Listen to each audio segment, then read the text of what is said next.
Bismillahirrahmanirrahim. Assalamu alaikum everyone. Today we will talk about chapter number 1, Enterprise of AS levels.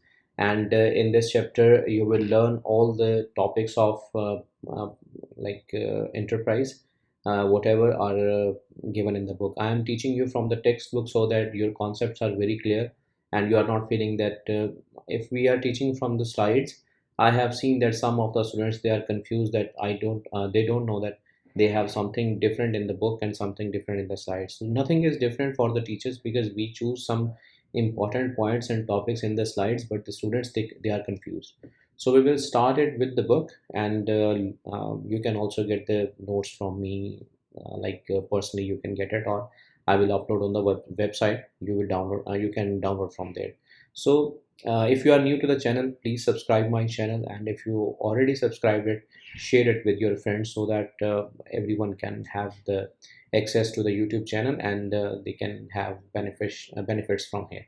So chapter number 1, enterprise learning outcome of this chapter is analyze what business activity involves, mean what kind of activities are there in the business. Recognize that the economic problem requires choices to be made, which always result in an opportunity cost. Economic problem we will discuss, and opportunity cost will also be discussed in this chapter. Analyze the meaning and importance of adding value. We will study this. Adding value is basically the difference between selling price and the cost price. And recognize the key characteristics of successful entrepreneurs and intrapreneurs.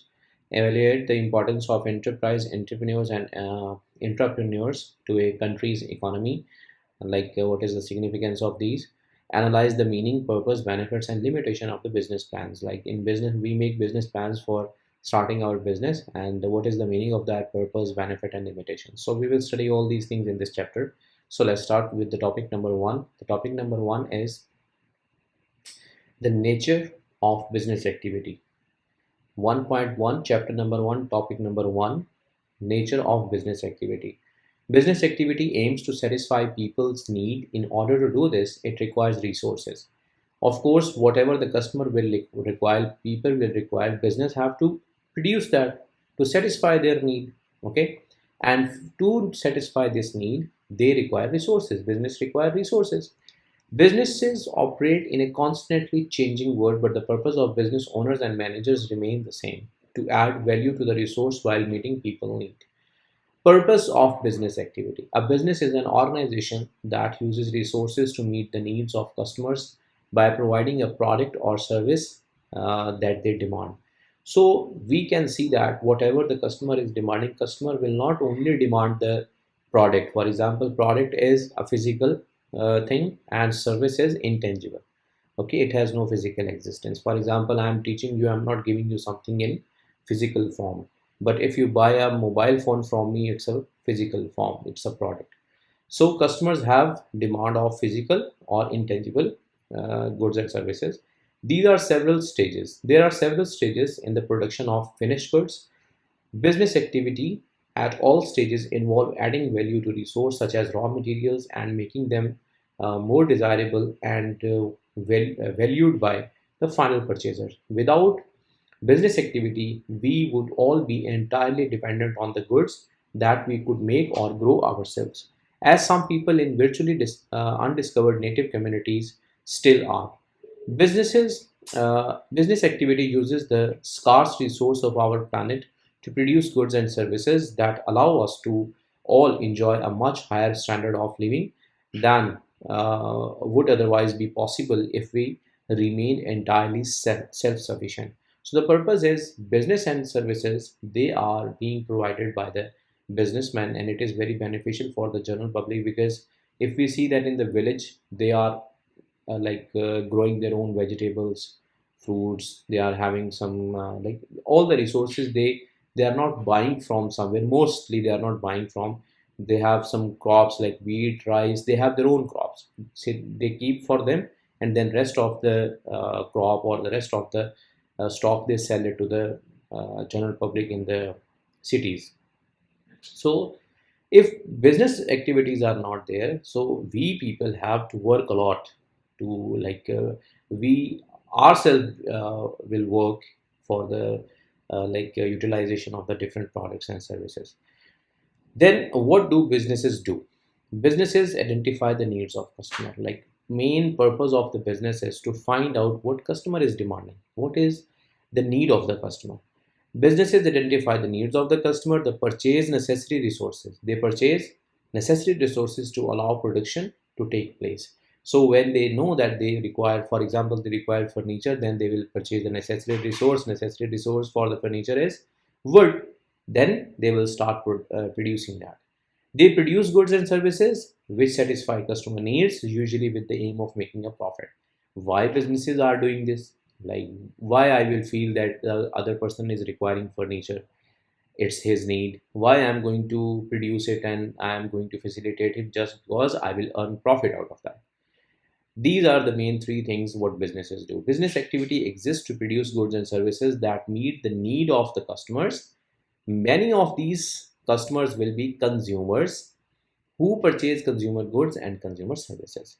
So business activity is basically to satisfy customer needs, and then they are also customers are also consumers, and they are the one who are buying some consumer goods and consumer services. When you buy something in the form of physical, that is consumer good, and when you have any service, for example teaching, haircut, that is consumer service. Then we see factors of production needed by a business.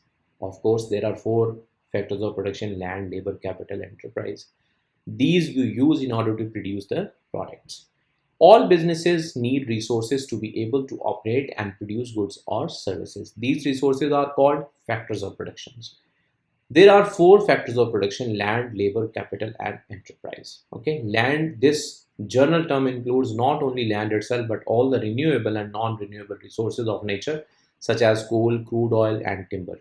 Okay, natural resource you can call it. Labor is manual and skilled labor make up the workforce of the business, mean the people who are working in the organization. Capital is, it is not just the finance needed to set up the business and pay for the continuing operation, but also the manufactured resources used in production. These include capital goods such as computer, machine, factories, office, and vehicles. For example, that if I want to start my business, like I want to grow wheat or I want to grow rice, okay, for that I require machinery as well.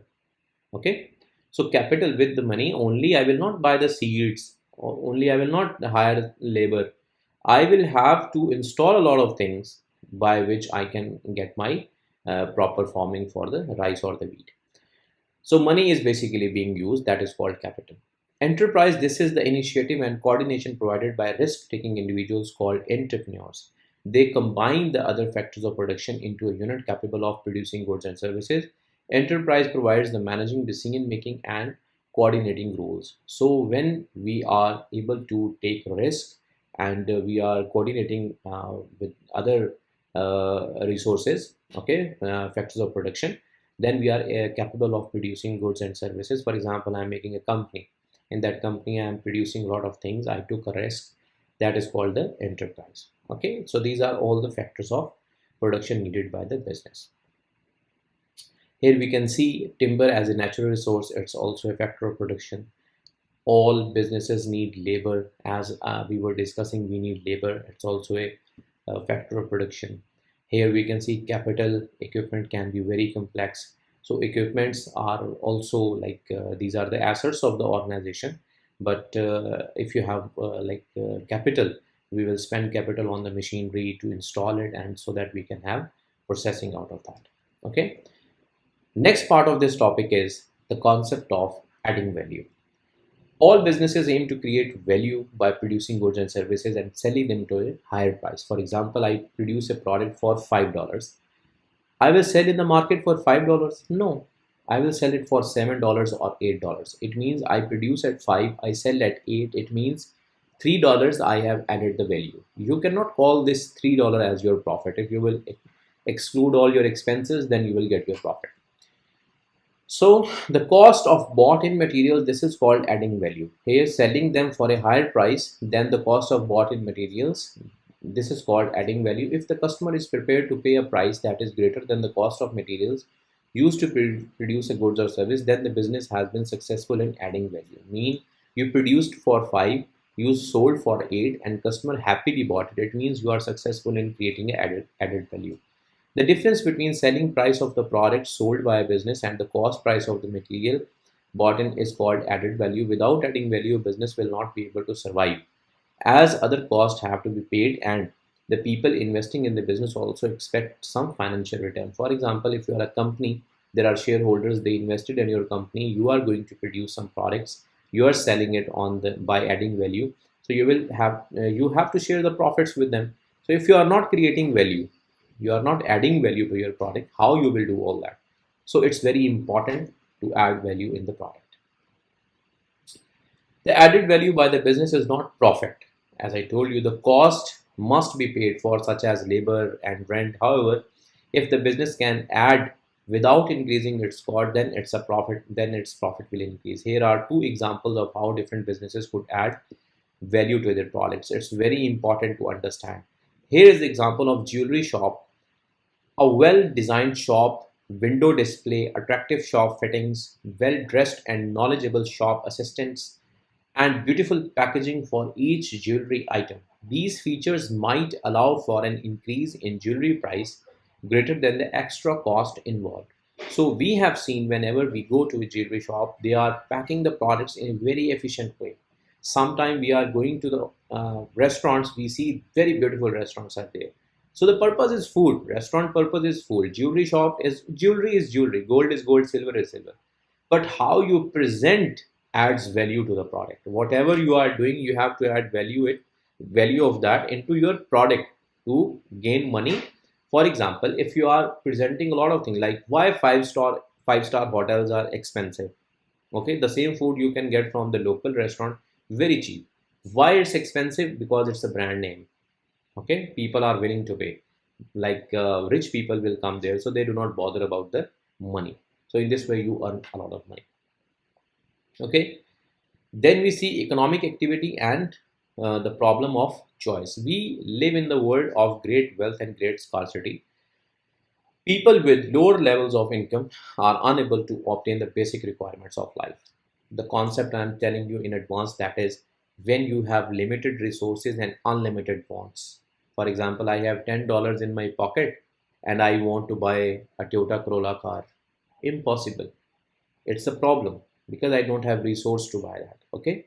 In the same way, lower income people are unable to obtain the basic requirement of life: food, clean water, and shelter. They have many unsatisfied needs and wants. Even rich people may not be able to satisfy all of their wants for luxury goods and services. There are insufficient goods to satisfy all of our needs and wants at any one time. This is known as the economic problem. Okay, when we are unable to complete or fulfill our needs and wants due to lack of resources. The purpose of economic activity is to provide as many of our wants as possible, yet we are still left wanting more. This shortage of products and limited supply of resources need to make them force us to make choices. As we cannot satisfy all of our wants, we must choose those which will satisfy us now and those which we are prepared to give up. If we are careful and rational, we will choose those things, and that gives us the greatest benefit, leaving out those things that provides less value to us. This needs to choose is not exclusive to people as consumers. All economic decisions makers have to make choices: governments, business, workers, charities, and so on. So here the concept is that whenever, for example, you don't have resources to complete to fulfill your wants and needs, then what you will do, best possible need or want you will choose. For example, you are thirsty, option is juice or option is water. The best option is water.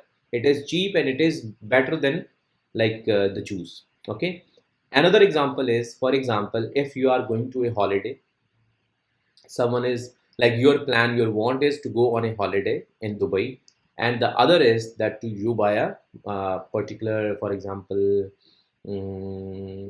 motorbike, to go to your school, to go to your college, and use it as a need at your home. So if you choose motorbike, it means this is the item you forgive. Okay, and it is called the opportunity cost as well. And if you choose the holiday, the motorcycle will become your opportunity cost. So best you have to choose which you more need. Like without bike, you have more problems. Then you will leave the holiday. If you choose holiday, okay, then you will feel that like I'm not satisfying. You will go to the holiday, you will spend 5 10 days, then you will come back. Problem. If you get the bike, you will have like in long term benefits you have. So you will think about that and you will choose that particular option. In this detail, I will tell you in the opportunity cost. This needs to choose the goods we want leads to the important principle of opportunity cost. In deciding to purchase or obtain one item, we must give up the other item. Okay, the next most desirable product which is given up becomes lost opportunity or opportunity cost. This concept exists for all economic decision makers, consumers, businesses, and governments. In this example, we can see we have one shoes and one mobile phone. If consumer choose to buy the smartphone, then the trainer shoe become the opportunity cost. And if he will choose the trainer shoe, the mobile phone will become opportunity cost. Here we have the government chooses to build the fighter plane, then the hospital becomes the opportunity cost. If they choose hospital, then fighter plane will become the opportunity cost. So which one is best needed? They will choose that one. Now we see the dynamic business environment. Setting up a new business is risky because the business environment is dynamic or constantly changing. In addition to to this problem, challenges referred to below, there are the risk of change, which can make the original business idea much less successful. This problem can be made worse if the business plan is too flexible to deal with changes. Changes in the business environment include if new competitors are there, your business pattern will change. If any legal changes are there, of course, then business will change. Economic changes there, like Corona came, that because of that, any economic problem is coming, then you have to see any change in your business. You have to like take some new objectives, take some new initiatives. Then technological changes are there that makes the product or processes of the businesses outdated. Means sometime in clothing, fashion is outdated. In products, like advanced technology is coming. Every single day we are having more technological advancement in cars, in mobiles. So because of all these factors, we can say that business will change. Then why do some businesses succeed? Why do some businesses succeed? Business succeed because of good understanding of the customer need. I have gone through all the customers. Whatever their need is, I produced according to that. It means I am a successful businessman. Efficient management of operations. I am doing all my business operations very efficiently. Of course, my business uh, will be successful. Flexible decision making to adopt to new situations. Whenever we are having new changes, new situation in the business, we have to make flexible decisions. Okay, then our business will become successful. Appropriate and sufficient resources of finance. We should always have sources of finance. Okay, like we have to reserve some money whenever we need the money, so we are not shortage of our cash flows.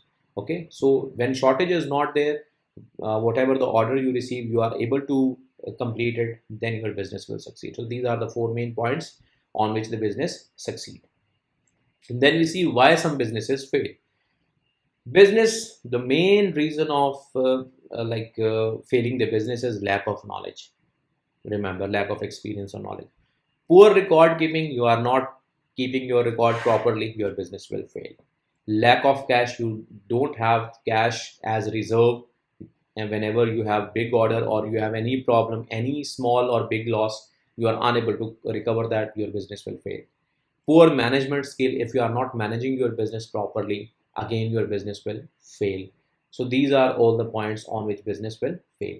Then local, national and international businesses. Okay, so here we can see local business operate in small well defined part of the country. Wherever you are living in any country, in small area, when like for example we are living in Saudi Arabia, we can see that in small part of Jeddah, we see someone is doing business, that is called local business. Okay, then national business, if I'm living in Jeddah and I'm doing business in Dammam as well, Riyadh as well. You are living in Pakistan, you are doing business in Lahore, Karachi, Pakistan, Faisalabad, everywhere. You are living in India, you are doing Delhi, you are Himachal, okay, in Punjab, Uttar Pradesh.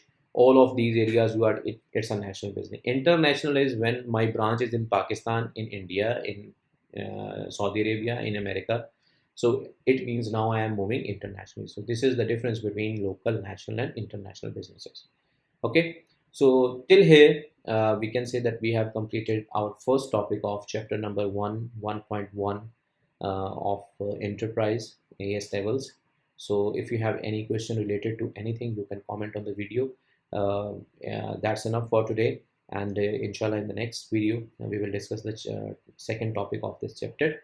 Stay connected, and if you are new to the channel, please subscribe my channel. Thank you.